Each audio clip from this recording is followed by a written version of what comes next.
آپ خربوں روپے خرچ کر لیں، عزت وہ دیتا ہے، ذلت بھی وہ دیتا ہے، بادشاہی بھی وہ دیتا ہے، اور بادشاہی سے محروم بھی وہ کرتا ہے۔ بہت بڑا بادشاہ ہے، اتنا بڑا بادشاہ ہے، کنویں سے نکالتا ہے یوسف کو، مصر کے تخت پہ بٹھا دیتا ہے۔ اتنا بڑا بادشاہ حسنی مبارک کو 43 سال مصر کی حکومت کرتے کرتے گزر جاتی ہے، اور پکڑ کے پنجرے میں بند کروا دیتا ہے۔ کوئی پوچھنے والا نہیں ہے، کسی کی طاقت نہیں ہے۔ اتنا بڑا بادشاہ، اس کی بادشاہی پہ یقین کیجئے، کبھی لوگوں سے عزت نہ طلب کیجئے، عزتوں کا مالک ہوا ہے۔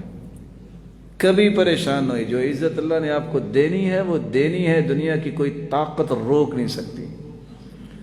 مت عزت اور مت اس طرح کی چیزوں کے لیے اپنے آپ کو مخلوق کے سامنے ذلیل کرو، بلکہ اللہ کے سامنے جتنے گرو گے اتنا اللہ عزت سے نوازیں گے۔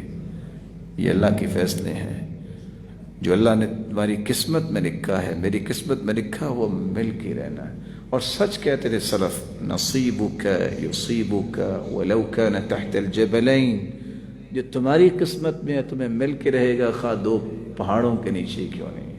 وما لا نصیبک لا یصیبک ولو کان تحت الجدین، اگر تمہاری قسمت میں نہیں ہے، تمہارے ہاتھ میں بھی آ جائے تم کھا ہی نہیں سکتے۔ آپ نے کتنی مرتبہ سنا ہوگا، بس جی وہ لقمہ لیا ہے تو فوت ہو گیا، کیوں؟ قسمت میں نہیں۔ ثقۃ، یقین کر لیجئے اللہ کی قسم ملے گا وہی جو لکھا ہوا ہے۔ سیدنا عمر کہا کرتے تھے، دو آیتیں کسی کی سمجھ میں آ جائے ساری زندگی کی پریشانی ریلیز ہو جاتی۔ دو آیتیں، قد جعل اللہ لکل شیء قدرا انا کل شیء خلقناہ بقدر۔ کب دینا ہے، کتنا دینا ہے، یہ اللہ کو پتا ہے۔ نہیں ملا، ابھی وقت نہیں آیا۔ بچہ جو کرالنگ کر رہا ہے، اگر اس کا یہ شوق بن جائے کہ میں میراتھن ریس میں حصہ لوں گا، لے سکتا ہے، اس کا وقت نہیں ہے۔